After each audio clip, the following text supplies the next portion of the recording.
All right, and welcome to episode 151 of the Zenspath Entertainment Network Podcast. I'm your host, Jeremy Powers, and if you've watched every episode by now, you've collected them all, since 151 is the magical Pokemon number.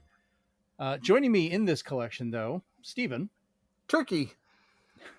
Chase. Hello. He was very confused there for a moment. And Chris. I'm a limited edition today. Yeah, we had to go hunt him down under this truck that's over on the side. We finally managed to get him. It's probably going to bug the show. We had to decline you and get him instead. Yeah. Chris is our missing no of, of the show.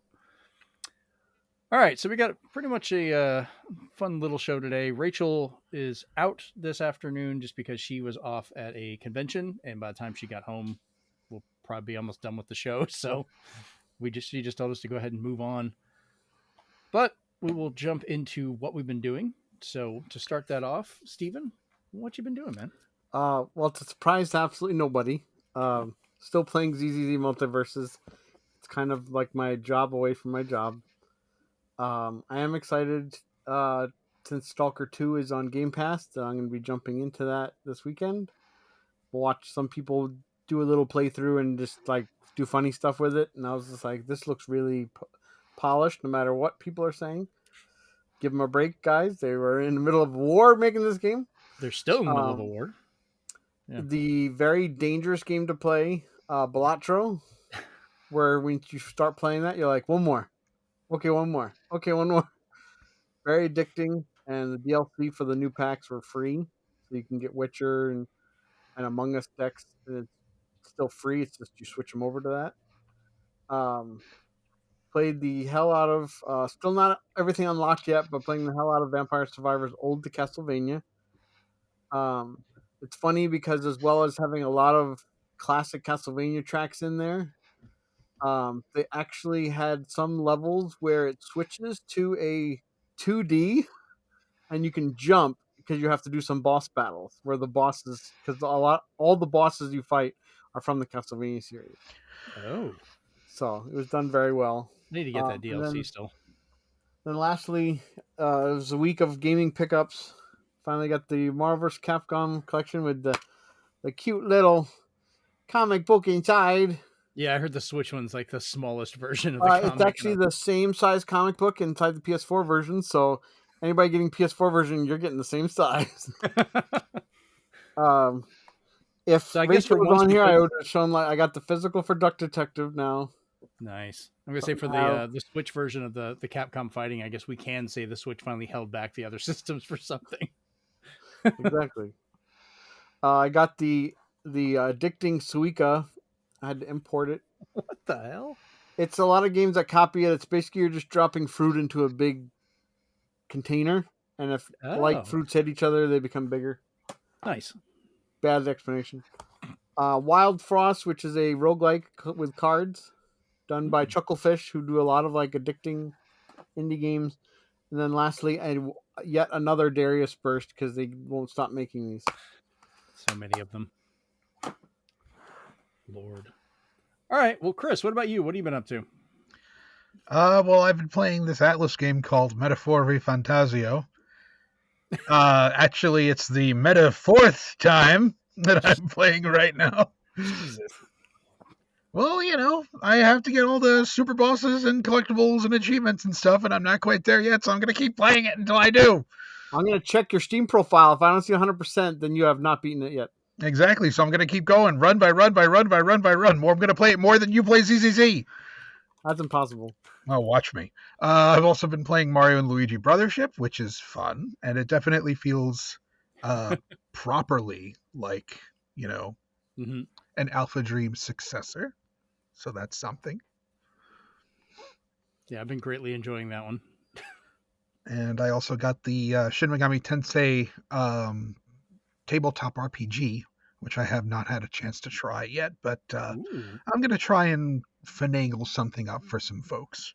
It looks promising. It's very niche because it takes after one game specifically. It's basically Shin Megami Tensei Nocturne / Lucifer's Call. That's it. I have some complaints already. You You cannot play Mara. I'm sorry. I just want to be a giant hulking penis on a chariot, and for some reason, that's not allowed. That giant hulking penis is level 50, and we're starting at level 10. And I let my kids play this series. I need a new DM. Oh man. All right. Chase, what about you? What have you been up to? Been playing a lot of Dragon Age the Veilguard. I'm still really enjoying that game. Will, same as Swan, probably at some point jump into Stalker 2 here pretty soon, now that I've got the limited edition of it that I found that it just hanging out in EB Games, so I thought that's pretty cool. Nice. And then we continued our D&D campaign a couple days ago. We're starting a new heist, and after this heist is done, we had a conversation with the DM. DM decided that he wanted to kind of take things at a different route, so we're actually going to jump from this campaign to a different campaign and try some different things. So it should be fun. Nice. All right. As for me, I've been a little busy this week trying a couple different things. I did finally, like we talked about before, I picked up Death Stranding for Series X and S, and I finally gave it a shot to play it. And I'm sorry, that game is fucking weird. Like, what the hell were they thinking when they made this thing?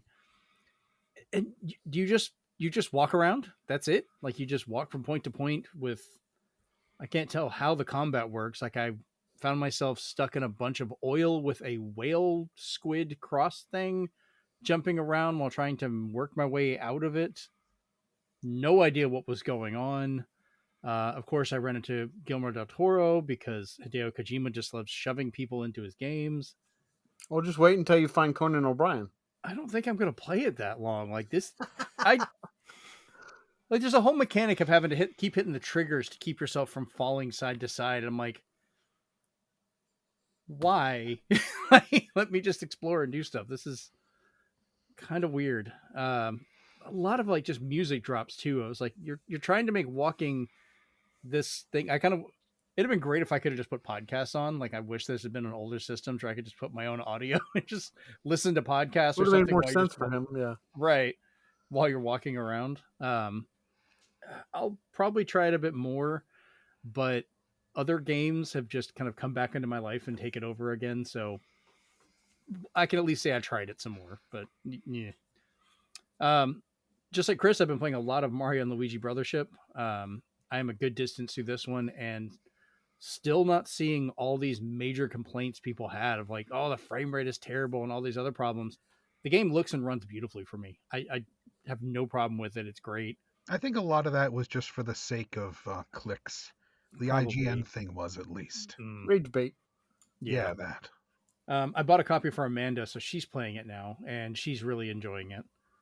Probably not going to get Jennifer a copy. She wants it, but I'll just let her keep playing mine because it does get kind of complicated later, and I don't know if she'd be able to deal with a lot of that. As we'll find out later, it might be the last one. Yeah, that would suck.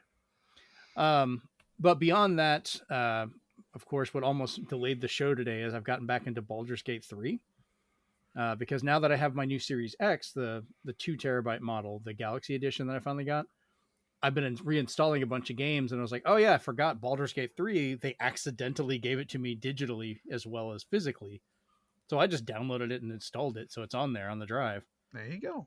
And, you know, my saves have been carrying over. And since I can do the cross saves between that and the PC, I've been playing it on my Legion Go and just going through stuff. And I finally found a Mimic earlier today with this great animation. I'll have to send you guys because Jeremy's been playing it a lot too, my son. And he's run into Mimics and stuff, but he never got this animation. And it's like I'm reaching towards this chest and then eyes start opening up on it. And it's trying to open, but there's a lock on the front of it. Like someone put a padlock on it as it's trying to break free. And then it finally opens. And it's like a really cool transformation for it. And the damn thing bit me and took my shoes and my weapons.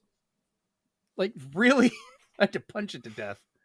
I think it's cool that there's now more players playing it now than there was at launch. If the only thing I ask, like, I love the fact that the saves can carry over, which is great, but I'm hoping for some kind of crossplay because I already own it on PC and on Xbox. I don't want to have to buy it again for PlayStation and get online. Otherwise, I can't play with you guys, which kind of sucks. Larian said that they are working on crossplay, but Lord knows when they're actually going to like get through Yeah, they're it. done with DLC now. They said they're working on their next game, but they'll still improve what they can with what they have. Even if they don't, I mean, the game has been absolutely amazing. I've gotten enthralled in it. I've been running around the Underdark, chasing people down for mushroom people. That was kind of funny. Yeah, so a lot more Baldur's Gate 3. I also got back into Starfield, going through that again because they had the DLC with the new buggy, and I haven't gotten the buggy yet. I got to figure out what's up with that. I did make an artificial intelligence warp itself off into space and trick 2 corporate guys who wanted to kill it into just saying they did but didn't, and then bought him a beer, which was great. TV wise, I've been still watching Lower Decks, celebrating the last season of this show. Amanda and I are laughing our ass off, but upset that they've canceled it because we absolutely love this show, and watching as Boimler tries to grow a beard has been great. And then lastly, I finished all of The Penguin, and that show was great. I cannot wait for the Batman 2. It leaves it off in a really good place to kind of pick up right where that movie, because the show picks up right where the movie ends, and I'm hoping the movie picks up right where the show ends, and it's just like one continuous thing as it goes That'd through. be nice. That'd be a cool idea.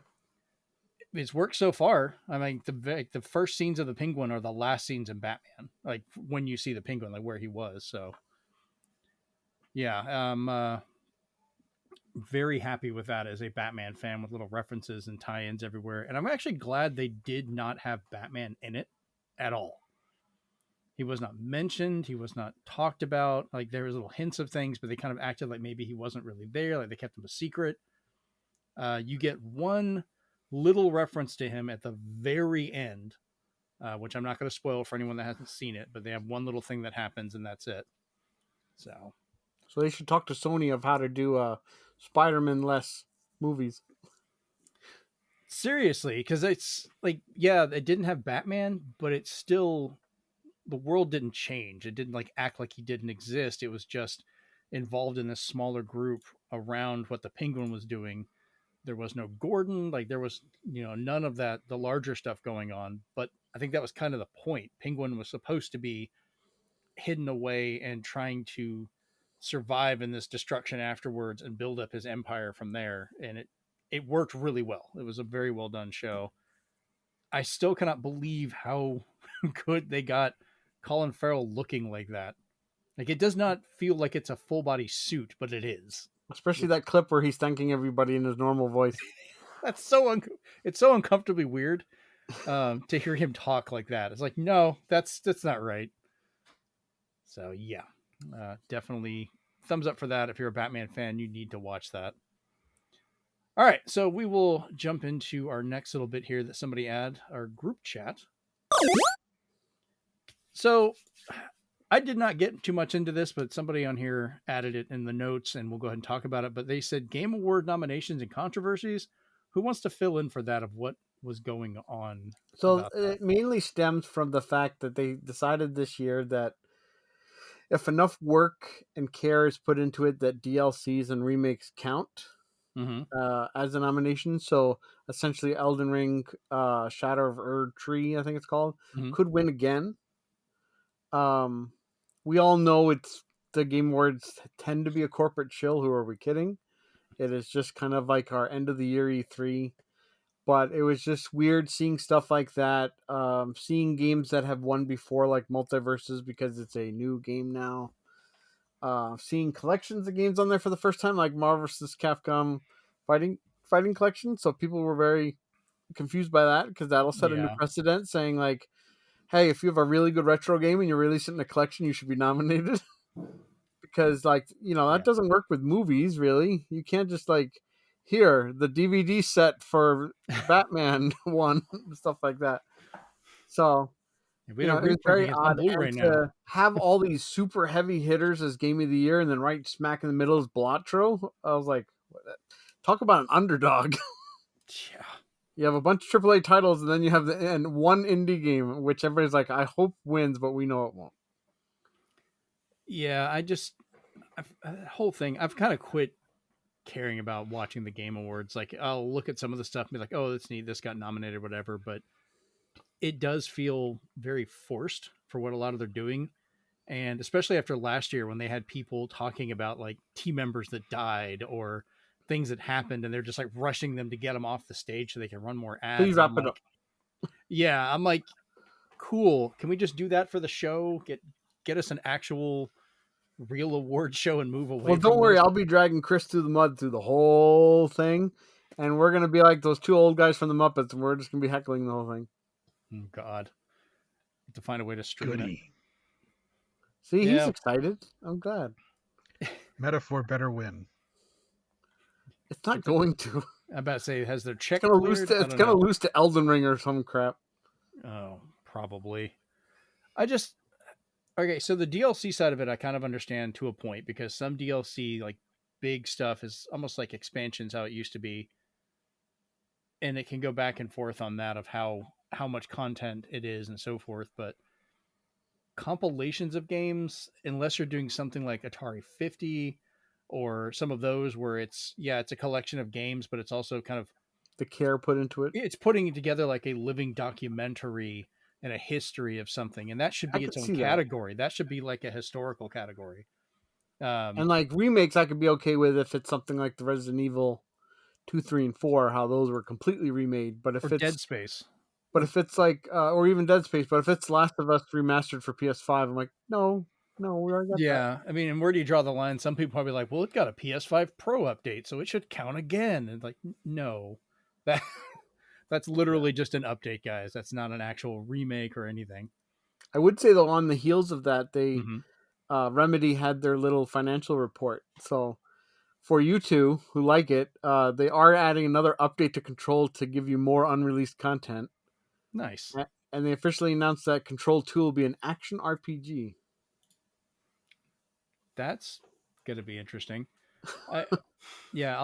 Chris, I'll have to get you involved in this. I picked up, since we last talked, the physical copy of Alan Wake 2. I did get that edition with all the DLC, so I'll be installing that and starting it here soon. I just want to finish up some of these other games I'm working on, at least Mario and Luigi, just to get through the main story, because the other games I'm playing pretty much are never going to end. I'm going to be playing Baldur's Gate 3, No Man's Sky, and Starfield until I die. Baldur's Gate 3 does have an ending, so... Yeah, but... So does No Man's Sky, technically. Yeah, they all do, but now that they added... It's taking me forever to get there. I have ADHD. These games are not helping at all. So, we'll see. All right, so let's jump into the news for this week. So, Sony has finally updated the PlayStation Portal to do what it should have done from the very beginning. They let you stream games to it directly without having to have a PlayStation 5.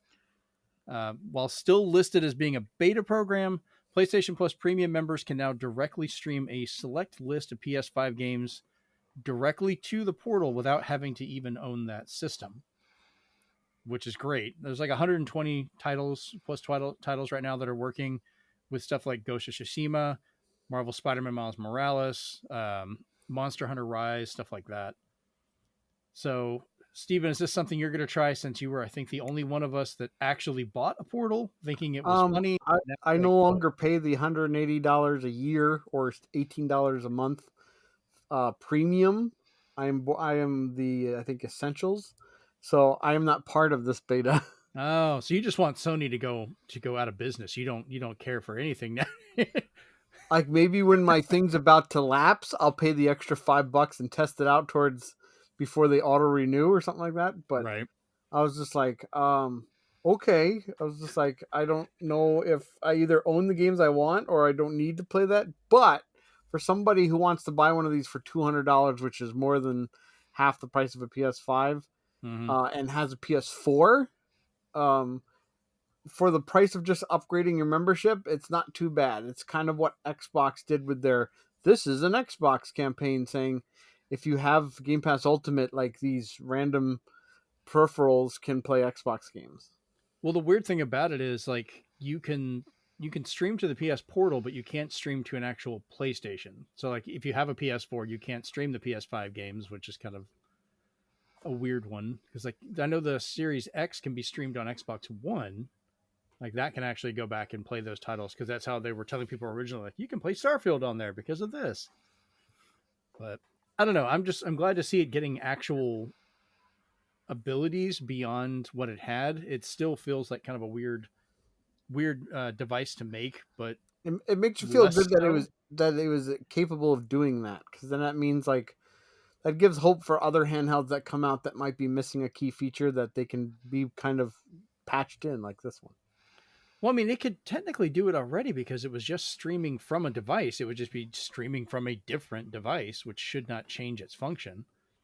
I've talked with a few people and we had said like it'd been nice if like they'd given it the ability to just play like downloaded maybe PS1 games or something, something on the actual device I think that's itself. part of the beta is if these work, anything else that's streamable might work, because when they released the Blood Omen series to play on their classics collection, and they released the Resistance series, Resistance is streaming only. So that means like maybe once they can figure out PS5 on the portal, that then it'll get to streaming any of the PS3 streamables on there. So I think it's got possibilities. So it's definitely a work in progress, and it's on the right track.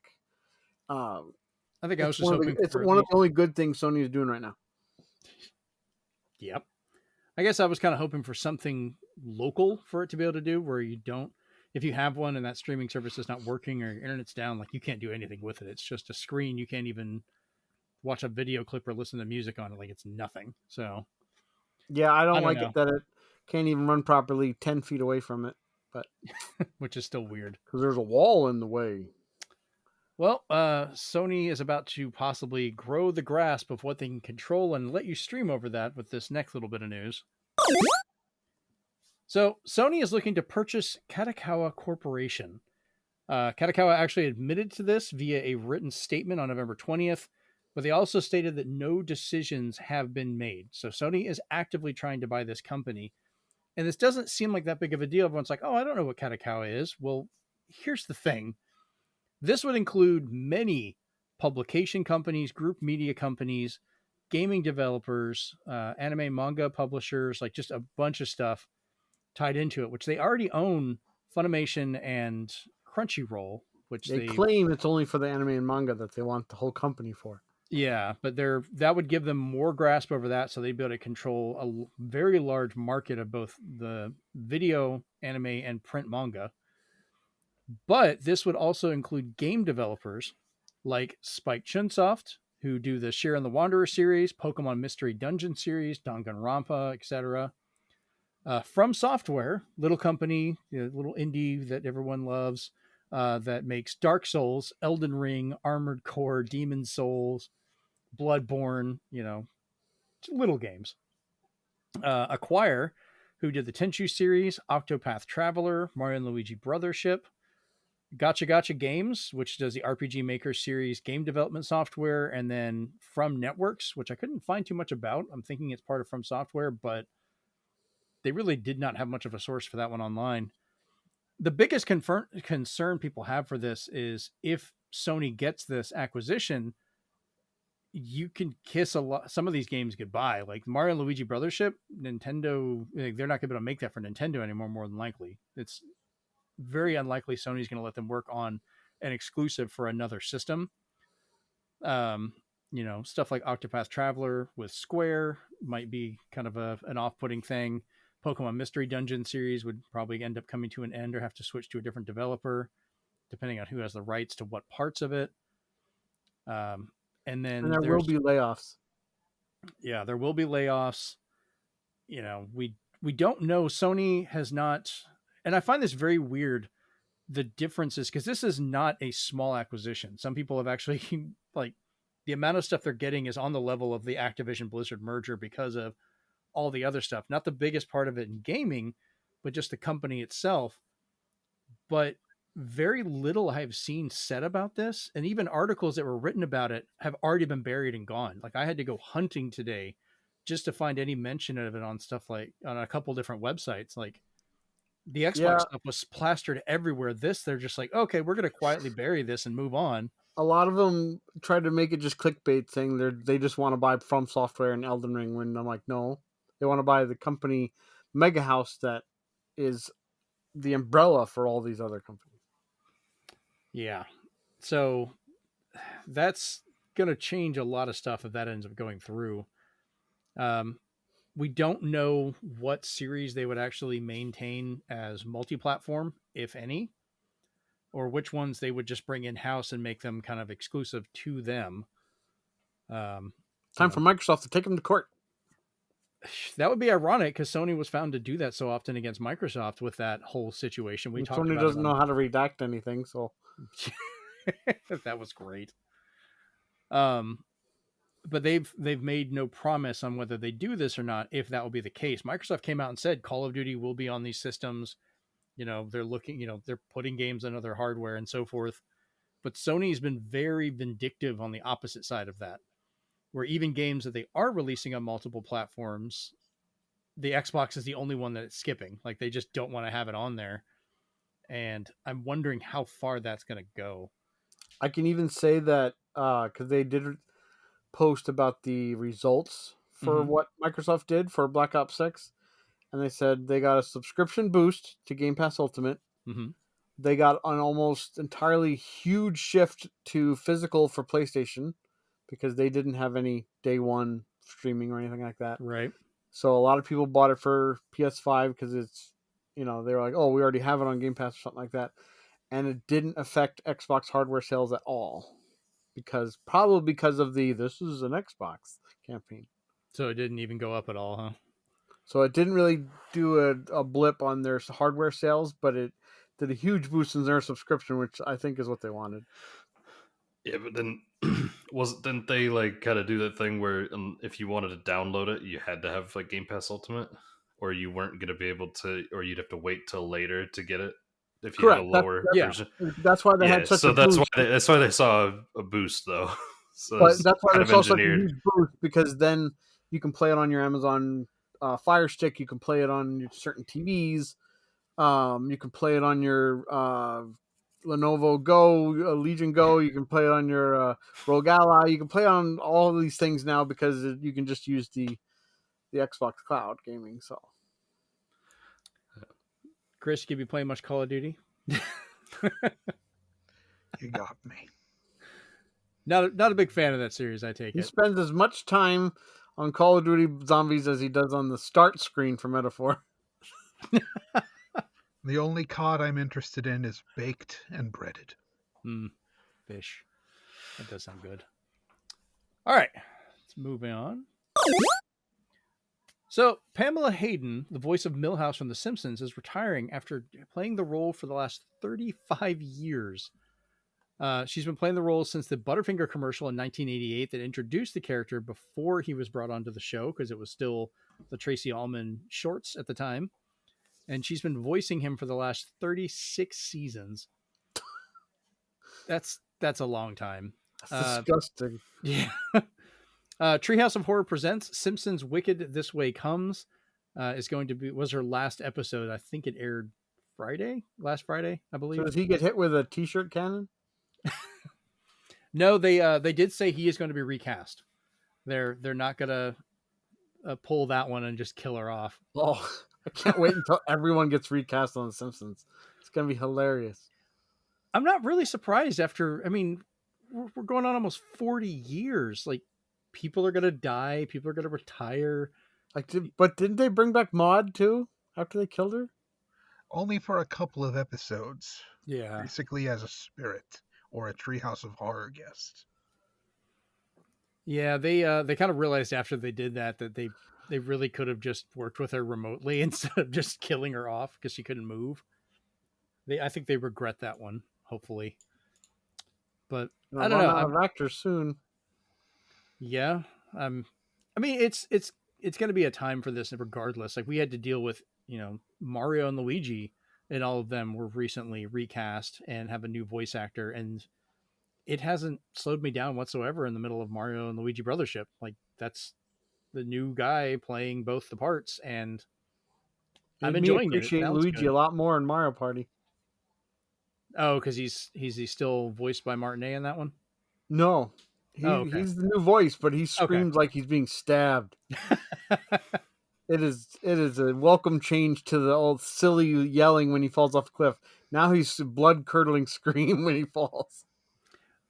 So I'm kind of curious on your perspective on this one, Chris, in regards to like people over time, being recast or just kind of aging out. Like, I know some people are so diehard that it can never happen, but I mean, we have to kind of move on at some point, I think. Well, okay. For one thing, The Simpsons has gone on for far too long. And, they had to change main characters' backstories so that they fit modern times. Homer was born, in the time that the series started instead of Bart. So Yep. that says everything. Also, to kind of ask a question to a question, what did you think of Chris Hemsworth as Optimus Prime? I actually thought he did a really good job Okay, for there you go. how the character was worked. I was surprised. I was kind of wondering how he would be, and I've tried to get to the point where like I hear the casting and I'm like, okay, this could be kind of weird, but I want to hear them first. And once I actually watched the movie, and it became one of those things where like, okay, I'm watching and listening to Orion Pax. I'm not thinking it's Chris Hemsworth the entire time. He's doing his job, Right. So, and the same thing with Megatron's voice actor.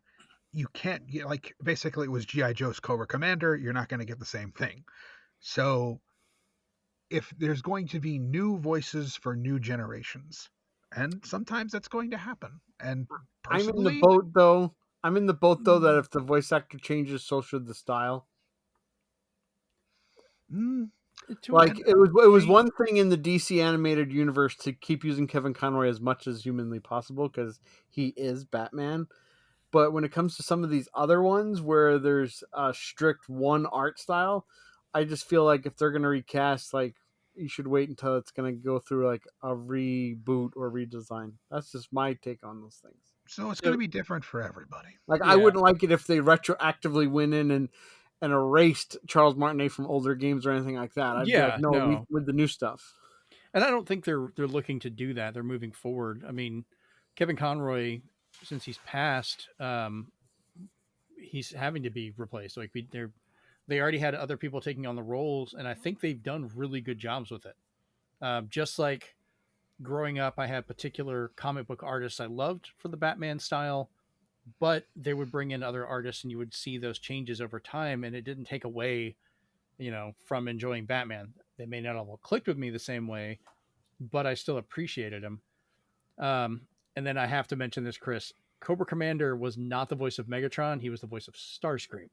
Ah, yes. Good point. Good point. Like, no. Yeah. It was close. It was close. Frank Welker, which was Megatron, which was also Shaggy from Scooby-Doo. Yes. Which is weird. Peter Cullen was Optimus Prime. That's right. So. He was Fred. And now he's Garfield. But weird. In any case, sometimes these can go well, sometimes they can't. I, for one, think that the new Mario and Luigi are fine, and I think the new cast of Transformers 1 does well as well. Yeah, I think Bumblebee was a little weird, but that was more of the way they wrote him, not the way he was voiced. I think he had fun with it. I mean, I enjoyed the movie. I thought Transformers 1 was great, which we'll talk about that here in a bit because it apparently didn't do great.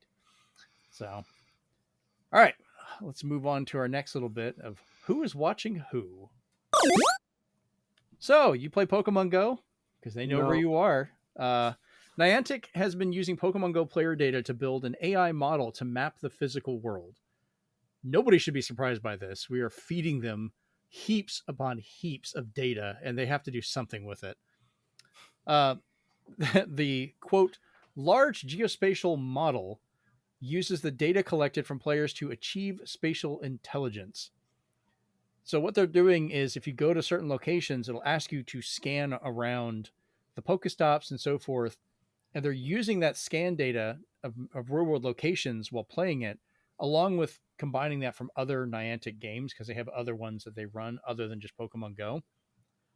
The company stated in an announcement, quote, "Over the past 5 years, Niantic has focused on building our visual positioning system, or VPS, which uses a single image from a phone to determine its position and orientation using a 3D map built from people scanning interesting locations in our games and Scaniverse. Go ahead, Steven. I would like to point out that I thought it was hilarious that they hid this in their updated legal agreement 5 years ago, and everybody said, yeah, I need to get back to my Pokemon Go. So they all agreed to this. You just didn't read. I don't think it's necessarily a bad thing, because again, they told you. It's the terms and conditions thing. It's sleazy, but they're going by the rule book, so can't catch them. Can't catch them all. I don't even think it's really sleazy. They said they're not selling the data, and they're not. They're using it internally to develop their own stuff, which can have good and bad depending on how it is. Like, and I think it's funny that they're literally using us like Pikmin, because then they're like, we don't have enough information on that building. Let's put a gym in there, and everybody will go in there. Yeah, like we don't know the full comprehension of how they use the data and stuff like that beyond how these scans will work. And it's a little iffy to be able to just take an image and go, oh, okay, well, the computer can identify exactly where that is and give you a view around it, which can be useful for some things, but also kind of creepy in others. And there are legal experts that are asking, like, if this data leaks, how would that affect the users? Because, what kind of data is being kept and what stuff is available? Because even just your location data or how that's being read can show trends of who has access to what areas, or, what your patterns are for movement. There's been a couple, gray area legal arguments with it. Maybe we can finally find Jimmy Hoffa. I wonder what the stat is for the amount of dead bodies found because of Pokemon Go. It is not a zero sum. I know of at least a couple that have been found. People were going down trails and stuff like that and found bodies while going off to find a Pokemon. Soon we're going to have the FBI contacting Niantic. We're looking for a lost little girl. She was seen catching a Snorlax in the park. Can you give us her location, please? I don't know if it'll go that far, but that is terrifying. We'll give you a photo of where she was from her phone. Well, I know on our next story here, they wouldn't be able to use this to identify her, at least, but that was a terrible transition. All right, so Xbox is shutting down the Xbox Avatar Editor on January 9th, and then Xbox will be refunding everything to those that bought items. I had a question on this, though. I meant to look up a little bit more onto it. When I'm thinking of the Avatar stuff, I'm thinking of all the things from 360 that then got moved over to Xbox One, and I don't think anybody messed with that too much. Any avatars tied to games, which are the 360 avatars only, will continue into the foreseeable future. It still has an interest because people still play the old games. I would still play Doritos Crash Course in a second because that was a lot of fun. No, this is kind of like those horrible Facebook avatars they tried too, where these ones look more Langley and more lifelike and can make more facial expressions. Chris and I use one for our logins, and now they're going to be relics to the past because we cannot change those profile photos after they go away. Yep. Oh. So otherwise you'll lose your tired avatar looking dude, and I'll lose my disgusted avatar. But yeah, they tried to revamp it thinking it would take off again, but since they didn't utilize them in anything, nobody cared. Yeah, they dropped it so quickly. Like, they could have kept that as kind of a fun thing with the OS or whatever else. Because, this was their response to Mii's back in the day. And Nintendo went rampant with Mii's for the longest time. There's even Switch games now that still technically have them. But yeah, and there's a reason there's not like I think this is going to be phrased inappropriately, but there's not a Me Too movement on Nintendo Switch. So because it just wouldn't work. That is a terrible way to phrase that. I was thinking of the worst way I could phrase that, yes. Yeah, I don't even think you were trying. You just managed to do it. So I don't know. Like, this will shut down. Like, 5 people are going to get refunds because I don't even think for this version, I don't even know if I even bought anything. I think I just kind of messed with what it had. Now, the 360 one, I bought a bunch of stuff. I've got, the Voltron outfit and the the Master Chief suit. I've got, I've got a all the drone I fly Transformers around. I ones. think so do you. I have the drone. I've got like different remote control cars, all kinds of little things. I've got the full suits from Gears of War. I had the original Lancer, which they then recolored to look like a Nerf gun because they didn't want to have actual guns, which sucks because I liked when it was all realistic looking. But now it shoots like little Nerf darts. So I'm like, okay, you got creative. Now can we have that for real? Give me that Nerf gun. Chase, you'd buy a Nerf Lancer in a freaking heartbeat. Yes, I would. I'm not gonna lie. So, all right. So let's move on to some toy news. So speaking of Hasbro, earlier they have announced they will no longer co-finance movies based on their IP. Oh no! So they will be focused only on the toys, etc. Now for Transformers, Beyblade, G.I. Joe, things like that. Hasbro was working to try and be a multimedia empire like Disney, but these plans seem to have dropped since Chris Cox took over as CEO, I believe earlier this year. So this decision was made after a few of the recent films weren't as profitable or were not profitable at all that they wanted, which includes Transformers 1, which I still think was a great movie and is streaming on Paramount right now, so you should go watch it. This also sadly puts the future of any Transformers project or even a possible sequel to the really, really good Dungeons and Dragons Honor Among Thieves into question, which I was really hoping for a sequel to that because I thought it was hilarious. I know they bent the rules of a couple D&D things for like wild shape and stuff like that, but I don't care because it was very well done with the world and kind of felt like you were watching a D&D game playing out in real time and you could tell when someone rolled badly, like it just, I don't know. Chris, have you watched that one? That seems kind of up your alley. What was it again? The Dungeons and Dragons Honor Among Thieves, the Chris Pine one. Oh, not yet. Oh my It's God, on my you need list. to watch it. It's so good. I've heard. Trust me, I've heard. But it's something that I just need to sit down, rent, and stream, and I just don't have the time these days. But Just stream it while playing Metaphor. There you go. Yeah, I think but it's then I'll available think on it's all about streaming now. Metaphor. That's fine. Well, like as much as you like D&D, it kind of feels like something if you're watching it, like you would catch all the different, how are they messing with the rules? How are the characters built? The items and locations are going to. And like I said, when you're watching it, you can almost feel like you can see when people are rolling on the table. When they completely mess up, you're like, oh no, they rolled a 1, or oh okay, they pulled that off, they rolled a 20, or and it's great how they'll do that. And like I said, if you're watching, I think the only main complaint anyone could get was like, oh, they used wild shape too much because they could change shape that quickly that many times. It's like, yeah, it's a fun chase scene though. I don't care. Maybe. It's kind of like, the rule of cool for the. So does this the mean DM. Rihanna's not coming back for Battleship 2? They can forget that one exists. It's okay. And what happens to the other two movies? What happens to the Oliver Stone Monopoly movie or the Hungry Hippos animated feature? God knows. I'm hoping we don't lose out on stuff like Transformers because they do a really good job with that. And I want them to continue making it. On the plus side for this, while movies may be out, video games will be seeing a new increase in funding. So maybe we'll get more of a focus on games related to some of these topics, which I'm never going to say no to Transformers.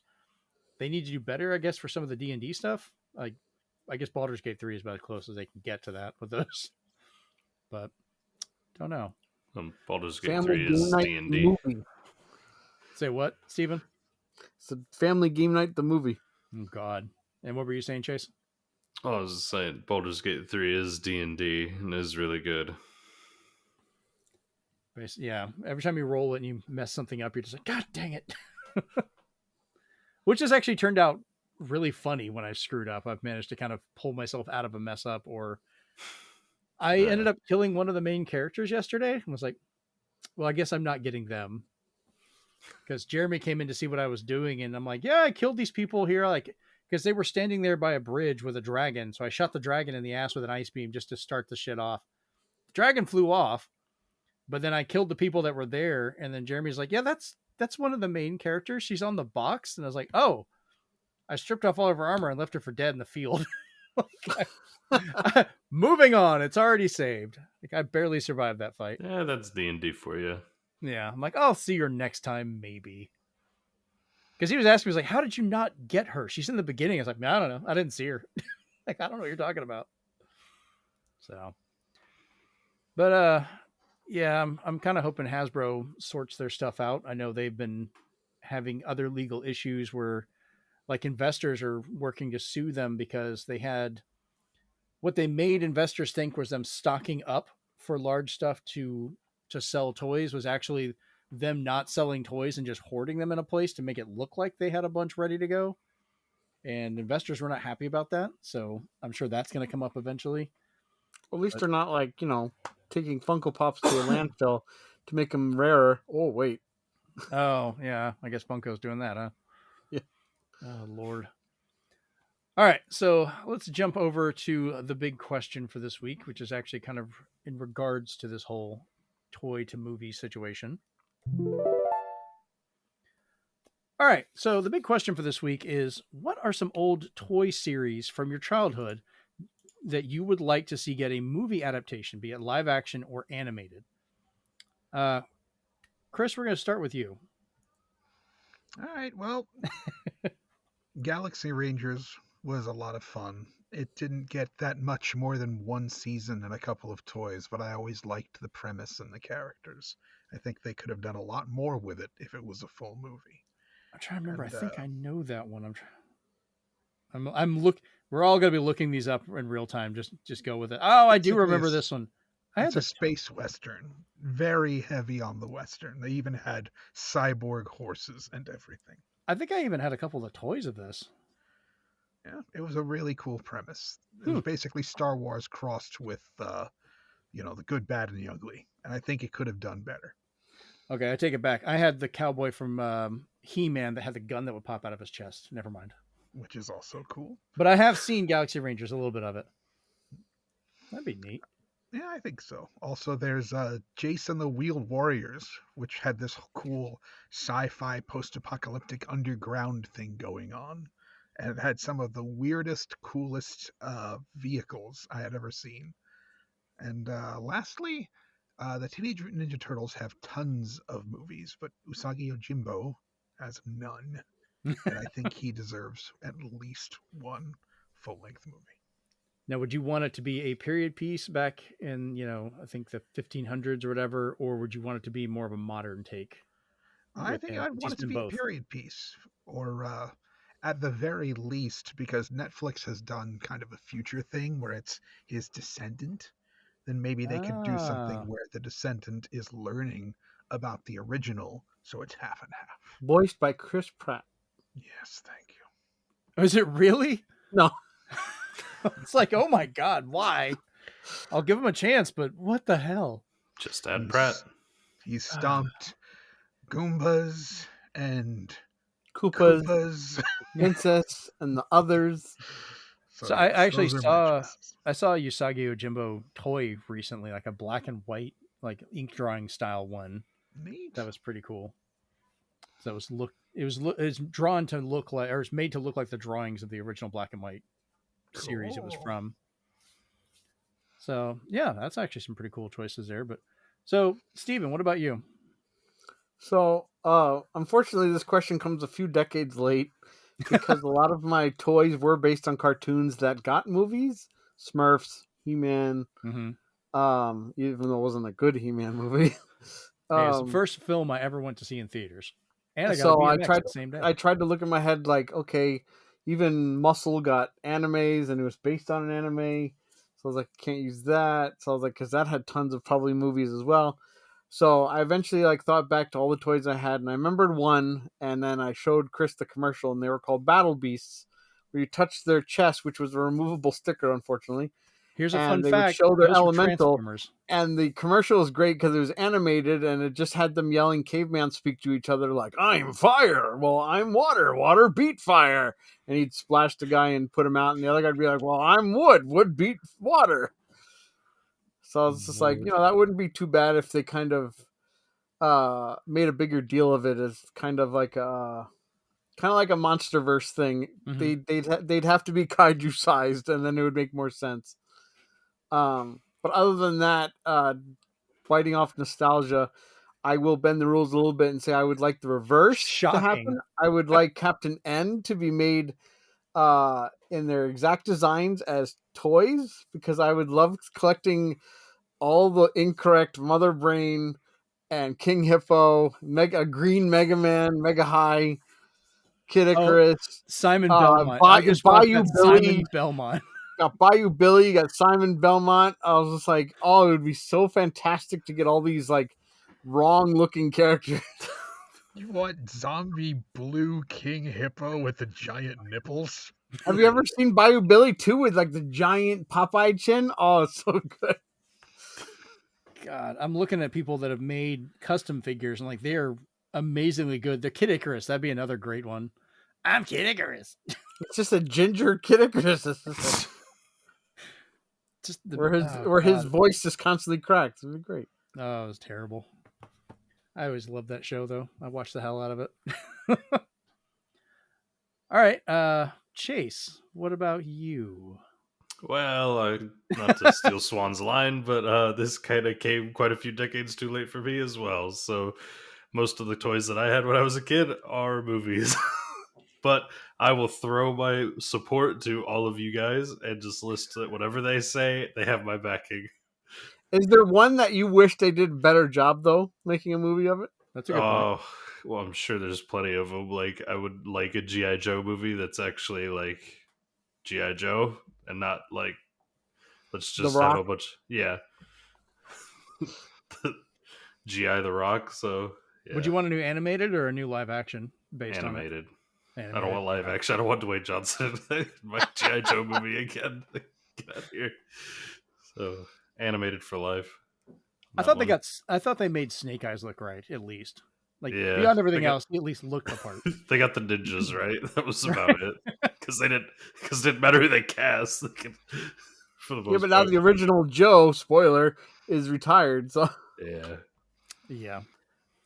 All right. So for mine, I had three choices for this. The first one was the 1980s classic Silverhawks, which I've always enjoyed the hell out of that show. It only got like 1 or 2 seasons back in the day, which I did manage to find a DVD set, so I'm still getting my kids to watch it. But even Tally-Ho the bird, I've got, he's up there, the big life-size one you could have as a kid. But I think that would be, especially with modern technology, a really good live-action series. They'd be able to do the suits properly.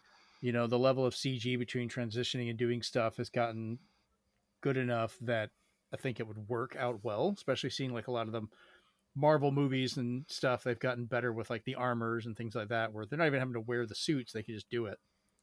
So that'd be the first one. The other one is a series I enjoyed called Mask, which that was the one where it had like Matt Tracker and all those guys with the helmets that they could put on that gave them different abilities. And they had cars and vehicles that would transform into different forms, cars into jets or motorcycles into jet skis. They had a gas station that turned into a battle base, a semi truck that turned into another battle base. Oh, that's part of their base in the mountain. Yeah. There was so many of these things. I had, what was there? The helicopter that turned into a jet. I had a 57 Chevy that turned into a 6-wheeled tank. I still have the toy for that. I think that would be a fun one that they could easily do it animated, but I'm very curious how that would work as a live action if they could pull off the costumes correctly. Go ahead, Steven. Yeah, because I was looking into it because I remember hearing about it because they wanted it to be a shared cinematic universe with G.I. Joe, Micronauts, Visionaries, Knights of the Magical Light, and ROM. I don't even know what ROM is. ROM is Space Knight. But the latest news that they said was Hasbro did file a trademark for a new Mask animated series in January. That would be awesome. Give me toys. I just want the toys because those things are expensive as hell and hard to get now. So maybe you'll get one of your wishes. Maybe. It'd be a fun game too, I think. And lastly, this is another, I want to say deep cut, but a lot of people probably know of this one, but it's one I used to love. I think will be a great post-apocalyptic series called Thundar the Barbarian. I love that I know show. that one. I used to watch the hell out of that. And yes, his partner is basically a ripoff of Chewbacca, but they could rework it and make it look a little different. Like, it's fine. But I like the idea of those post-apocalyptic type worlds, and seeing how Fallout did recently, I think it would be kind of fun to go in and have this like space barbarian during that time, with his light sword and all that stuff. Which, yeah, it's very much a ripoff of Star Wars the more I think about it as I grow up. But whatever, I don't care. It was great. I loved it as a child. So, all right. Well, I think that was a good wrap up for that. So let's mark it off. Oh man, we've actually kept this one down to about an hour. We're getting better at this. All right. So if you want to watch the series, or if you're listening to it, you can find us over at youtube.com/ZenspathCom. And if you're watching it and like to listen to it, you can find the audio version of it anywhere you get your podcasts. Just search for Zenspath Entertainment Network Podcast. You will find us there, be it on Spotify or all other places. You can download episodes and things. You can look us up over at Zenspath.com, find out where to reach us, which is also listed below the episode notes for the show, or the audio version of it in the notes. And also you can find us over on the Discord. Go over to that. bit.ly/Zenspath Discord. That's probably the easiest way just to talk with us and, tell us whatever. For the video one, maybe leave us a comment and, answer the big question. What is a toy series or you'd like to see as a movie done nowadays? It's been a while. All right. Well, this has been episode 151 of the Zenspath Entertainment Network Podcast. I'm your host, Jeremy Powers, and we're out. Peace. Go, Joe. See you next year.